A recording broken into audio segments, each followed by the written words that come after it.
Assalamualaikum warahmatullahi wabarakatuh. Waalaikumsalam. Baik, di sini saya akan sedikit bertanya kepada Bapak terkait dengan pemberdayaan masyarakat. Mungkin jenengan bisa perkenalan dulu, Pak. Monggo. Nama saya Ivan. Kami dari Smilir Ekoprint. Kami menggunakan teknik ekoprint dalam bisnis kami. Ekoprint itu sendiri adalah proses mencetak daun-daun alam dan pewarna alam ke di atas sebuah kain umumnya. Tapi Smilir itu sendiri menggunakan bahan-bahan alam lain sebagai material. Contohnya itu kulit kayu. Kami menggunakan kulit sapi dan juga kain goni, gitu. Oke, baik. Di sini saya akan bertanya terkait dengan beberapa pertanyaan. Yang pertama, menurut Pak Ivan sendiri, apa saja tantangan Pak Ivan dalam mengembangkan masyarakat khususnya di daerah sekitaran sini? Pemberdayaan masyarakat ya? Iya, Pemberdayaan masyarakat dalam ekoprint ini, Pak. Smilir sendiri dalam pemberdayaan masyarakat itu kita bekerja sama dengan kelompok ibu-ibu. Jadi ada kelompok ibu-ibu di perumahan sekitar kami, ada ibu-ibu penggiat ekoprint dari tempat lain yang kami kelompok-kelompokkan. Sebagian ibu-ibu kami berikan pelatihan tentang ekoprint itu sendiri. Kami juga bekerja sama dengan Wanagama UGM, Fakultas Kehutanan, dalam pemberdayaan di daerah mana ya, saya lupa. Pemberdayaan di daerah Gunung Kidul. Jadi di sana ada Desa Banaran namanya. Kami beserta UGM memberikan pelatihan kepada Karang Taruna di Desa Banaran dalam pelatihan dalam ekoprint. Terus tantangannya apa, Pak? Tantangannya itu seleksi alam. Jadi 10 orang yang kita beri pelatihan, kemungkinan itu cuman 2-3 yang bertahan untuk melakukan usaha itu tadi gitu. Dari 2-3 itu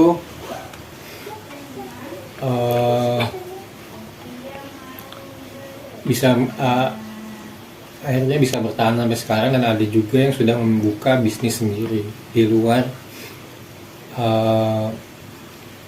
Smilir gitu. Dari beberapa kelompok ibu-ibu itu akhirnya awalnya kami kesulitan jika harus menampung semua produknya, karena produknya ada yang sama. Akhirnya kami kelompok-kelompokkan. Jadi kelompok ibu-ibu satu kami suruh membuat misalnya sarung bantal, kemeja. Kelompok ibu-ibu 2 kami suruh membuat topi, tas. Dan kelompok 3 misalnya di Desa Banaran kami suruh membuat kain atau kemeja. Oke, baik. Terus yang selanjutnya, manfaat apa yang Pak Ivan berikan setelah memberdayakan masyarakat baik secara sosial maupun ekonomi? Secara sosial Eh, yang pasti kepuasan batin ya, misalkan kami memberikan pelatihan dan pelatihan itu bisa membantu perekonomian mereka bisa bertumbuh kembang menjadi besar dan secara sosial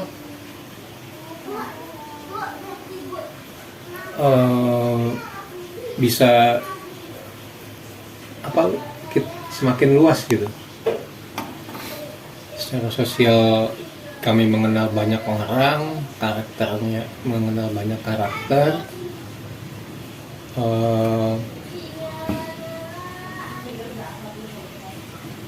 Udah segitu aja sih. Terus kalau secara ekonomi, secara ekonomi sendiri itu membantunya ini sih ke Semilir sendiri, produk kami semakin banyak tanpa harus membuat sendiri banyak produk gitu. Jadi Semilir fokus di 2-3 produk, selebihnya dari kelompok ibu-ibu tadi bisa membuat 2-3 produk, dikumpulkan itu bisa sampai 10 atau lebih jenis produk di Semilir itu sendiri. oke. Terus selanjutnya, berapa lama proses mengembangkan masyarakat yang dilakukan Pak Ivan selama melakukan usaha ekoprint? Proses bertahap itu ya dari mulai seminggu sampai 3 bulan itu seharusnya udah mulai bisa seharusnya. Oke. Terus selanjutnya, potensi apa yang Pak Ivan punya agar masyarakat bisa diberdayakan? Potensinya. Potensi apa tuh misalnya? Potensi ekoprintnya gitu loh. Potensi ekoprint secara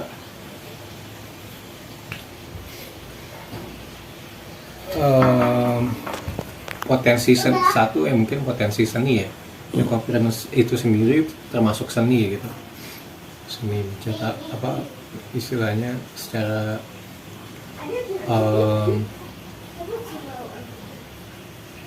menata daun, mulai motif sampai ke menjadi sebuah produk itu termasuk seni, makanya harga ekoprint itu sendiri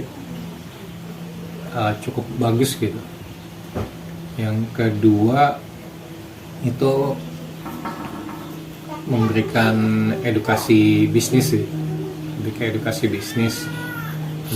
bisnis dari legalisasi sampai ke pemasaran itu biasanya juga kami memberikan.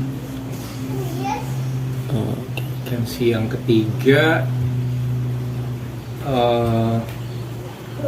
karena ekoprint itu sendiri ramah lingkungan, banyak dari kelompok-kelompok tadi mulai banyak yang menanam kembali